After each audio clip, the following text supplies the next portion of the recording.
ये धमाका होना, टाइमिंग आप देखिए, जिस समय सबसे ज्यादा भीड़ भाड़ सड़कों पर होती है, लोगों के वापस जाने का समय होता है, दुकान में सबसे ज्यादा रौनक होती है, उस समय दिल्ली के सबसे बड़े बाजारों में से एक इस तरीके का धमाका होना और इस तरीके से वहां पर दहशत फैलाने की बड़ी साजिश करना, ये किसने किया, क्यों किया, क्या मकसद था, यही सब पता लगाने की कोशिश चल रही है एनआईए की टीम। उन्होंने भी ये इशारा किया है कि इसमें वो तह तक जाएंगे, लेकिन ये टाइमिंग समझ में आ रहा है कि किस तरीके से एक पूरा टेरर मॉड्यूल जो कि जम्मू कश्मीर से लेकर के फरीदाबाद तक जिसके पूरे तार जुड़े हुए हैं, क्या वो तार क्या यहाँ पर भी जुड़ते हैं? कुणाल आपके पास आएंगे। मुकेश यहाँ उन रिपोर्टर्स में थे जो सबसे पहले आए। मुकेश, यहाँ क्या सिचुएशन थी जब आप आए? देखिए, ब्लास्ट के फौरन बाद तुरंत जो आसपास का इलाका था उस पर इम्पैक्ट इतना ज़्यादा हुआ कि पूरे इलाके में एकदम से कहें कि जो लोग वहाँ पर खड़े हुए थे, जो लोग चल रहे थे, उनके चीथड़े उड़ गए। कई लोगों के सर कट के काफी दूर जाकर गिरे। इतना भयानक धमाका था, इतना भयानक धमाका था, काफी भयानक इम्पैक्ट था। और यहाँ से जो मेट्रो स्टेशन है जहाँ पर धमाका हुआ वो थोड़ी दूरी पर है, करीब 200 मीटर। यहाँ से कितना दूर है? यहाँ से कितना दूर है? करीब 100 मीटर की दूर पर है, जहाँ पर शीशे लगे हुए थे वो सारे शीशे टूट गए हैं। तो इसका इम्पैक्ट बहुत ज्यादा था। मेट्रो स्टेशन के शीशे टूट गए हैं, तो इम्पैक्ट बहुत ज्यादा था। और एक चीज और दिखाऊं मैं, यहाँ पर देखिए, ये एक गाड़ी है जिसका टुकड़ा यहाँ पड़ा हुआ है। ये टुकड़ा पड़ा हुआ है, तो टुकड़ा, ये गाड़ी वहां से टुकड़ा उछलकर यहाँ गिरा है। तो आप लगा सकते हैं कि गाड़ियों के परकच्चे किस तरह से उड़ गए हैं। और ये देखिए, ये गाड़ी का शायद पिछला हिस्सा है जो कि काफी दूर से उछलकर यहाँ तक पहुंचा है, करीब 100 मीटर दूर आकर ये गिरा है। तो धमाके का इम्पैक्ट क्या होगा, आप इससे मुकेश, इससे ये समझ आ रहा है कि बहुत भीषण धमाका, बहुत भीषण धमाका था। और जो बम, एक बात है, यहाँ से कितना दूर धमाका हुआ? करीब 100 मीटर दूर, यहाँ से 100 मीटर दूर से आकर गाड़ी का हिस्सा गिरा, यहाँ पर गिरा है। तो आप देख सकते हैं कि ब्लास्ट का इम्पैक्ट क्या था। आसपास की इमारतों के शीशे फूट गए और जो लोग वहां पर चल रहे थे उनके शरीर के चीथड़े उड़ गए। तो ये दिखाता है कि जो बम था उसमें विस्फोटक बहुत ज्यादा इस्तेमाल किया गया है और विस्फोटक ऐसा था जिसका इम्पैक्ट बहुत ज्यादा था। अमोनियम। मुकेश, आपने दिल्ली हमेशा से कवर किया, यहाँ के बहुत से विस्फोट आप देखे, लाजपत नगर देखा होगा, कोर्ट वाला देखा होगा। इस तरह का धमाका आपको याद है जहां 100 मीटर दूर आकर गाड़ी का हिस्सा गिरा हो, वो भी इतना भारी? बिल्कुल, ऐसा धमाका पहली बार देखा है। शुरुआत में लगा था कि गाड़ी के अंदर कोई सीएनजी ब्लास्ट हुआ होगा, कोई सिलेंडर ब्लास्ट हुआ होगा, लेकिन उसके थोड़ी ही देर बाद ये मालूम चला कि जिस गाड़ी में ब्लास्ट हुआ है उसके आसपास की गाड़ियों के परखच्चे उड़ गए हैं। तो ये दिखाता है कि किस तरह का ब्लास्ट था, किस तरह का धमाका था और उसका कितना इम्पैक्ट था। तो ये जो एक हिस्सा, ये मुकेश कौन सी गाड़ी लग रही है? आप कह रहे थे I-10 गाड़ी, ये शायद I-20 गाड़ी का हिस्सा हो सकता है, क्योंकि ब्लास्ट I-20 गाड़ी में हुआ है। I-20, तो ये बहुत बड़ी बात है, यानी वही गाड़ी जिस गाड़ी में बताया जा रहा है धमाका हुआ, उस गाड़ी का ही ये गेट है? उस गाड़ी का हिस्सा हो सकता है, ऐसा लगता है। ये गेट का ही हिस्सा है, मुझे लगता है। हो सकता है कि गेट का हिस्सा हो, क्योंकि यहाँ पर जो ये लगे हुए हैं ये गेट का हिस्सा लग रहा है। तो ब्लास्ट का इम्पैक्ट इतना ज्यादा हुआ कि 100 मीटर पीछे से आकर ये हिस्सा यहाँ पर गिरा है। तो ये देखने वाली बात है कि इसमें किस तरह के केमिकल का प्रयोग किया गया है।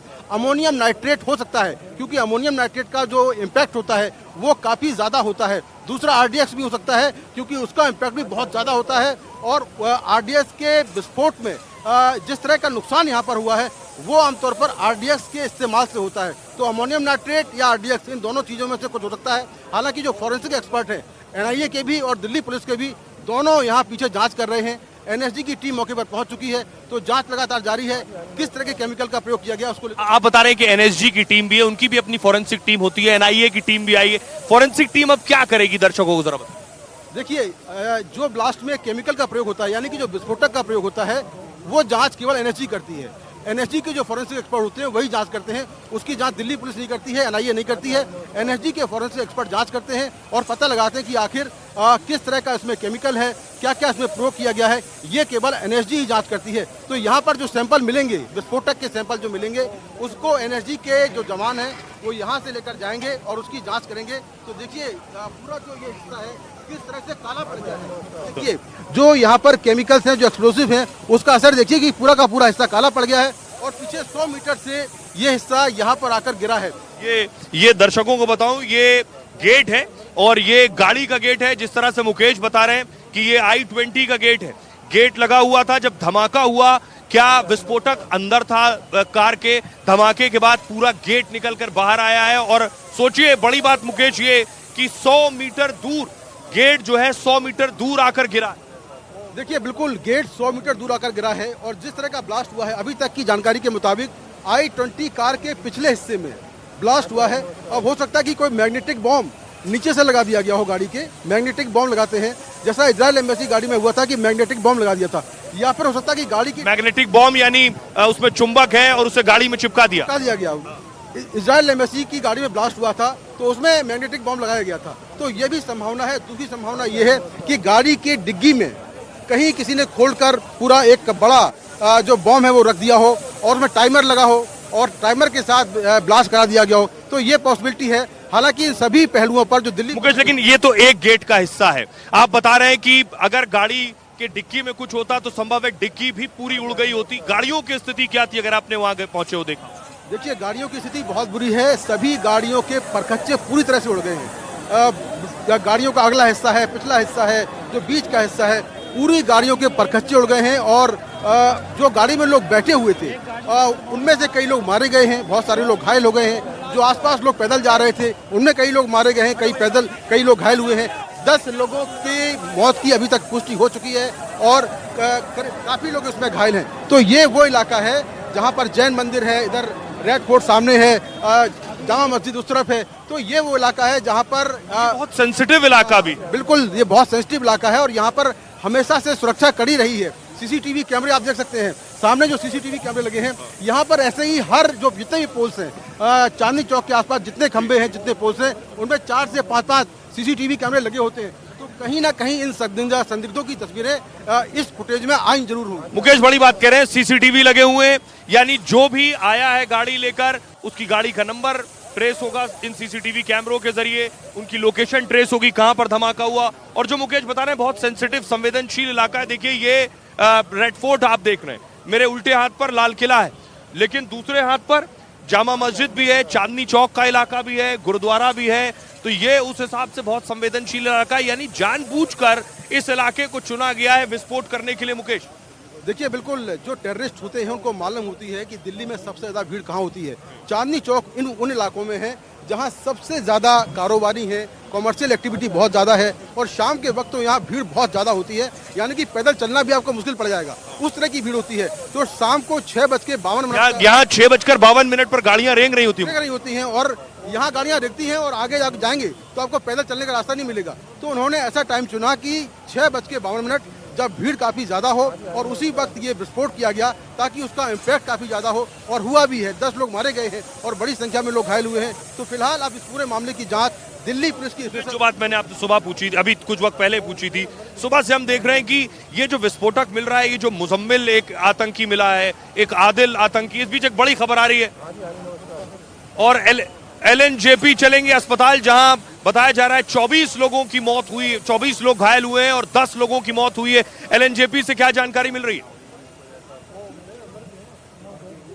जी देखिए, मृतकों की तादाद LNJP में बढ़ सकती है। अभी कुछ देर के बाद में यहाँ पर जो स्वास्थ्य मंत्री हैं पंकज सिंह वो पहुंचने वाले हैं और घायल।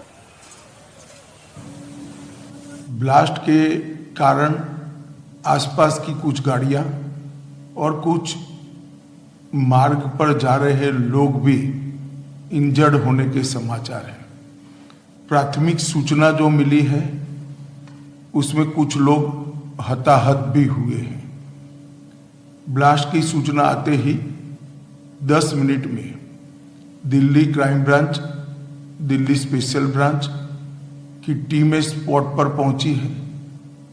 NSG और NIA की टीम FSL के साथ अभी गहन जांच करने का शुरू किया है। आसपास के स्थान के सभी CCTV कैमरा और बाकी सब चीजों की जांच के आदेश दे दिए हैं। मेरी CP दिल्ली से भी बात हुई है, स्पेशल ब्रांच के इंचार्ज से भी बात हुई है। CP दिल्ली और स्पेशल ब्रांच के इंचार्ज स्पॉट पर मौजूद हैं। हम सभी संभावनाओं को तराश रहे हैं और सभी संभावनाओं को ध्यान में रखकर इसकी गहन जांच की जाएगी। सभी ऑप्शन की तुरंत जांच होकर नतीजा जो आएगा जांच हम जनता के सामने रखेंगे। मैं कुछ ही देर में स्पॉट पर भी जा रहा हूं और अस्पताल में भी मैं तुरंत जाऊंगा। मंत्री अमित शाह कह रहे हैं कि वो खुद स्पॉट पर जाएंगे, यानी जहां धमाका हुआ है वहां पर खुद गृह मंत्री अमित शाह थोड़ी देर में पहुंचने वाले हैं। उन्होंने कहा कि 10 मिनट में ही पुलिस मौके पर पहुंची है। आसपास के जो सीसीटीवी हैं उनकी अब जांच की जा रही है। इस पूरे इलाके में अब पुलिस जो है वो जांच कर रही है, एक एक सीसीटीवी की जांच कर रही है। आपको बता रहे हैं बड़ी खबर, गृह मंत्री अमित शाह का ये संदेश जिसमें वो कह रहे हैं कि वो कुछ देर बाद खुद स्पॉट पर पहुंचने वाले हैं, यानी गृह मंत्री अमित शाह खुद इस धमाके वाली जगह पर जाएंगे। उन्होंने बताया है कि इस पूरे मामले की सघन जांच की जा रही है, सीसीटीवी खंगाले जा रहे हैं। पुलिस की टीम वहां पहुंच चुकी थी जैसे ही ब्लास्ट हुआ उसके 10 मिनट के अंदर, और कुछ लोगों के सुभाष मार्ग ट्रैफिक सिग्नल पर I-20 हुंडई गाड़ी में एक ब्लास्ट हुआ है। ब्लास्ट के कारण आसपास की कुछ गाड़ियां और कुछ मार्ग पर जा रहे लोग भी इंजर्ड होने के समाचार हैं।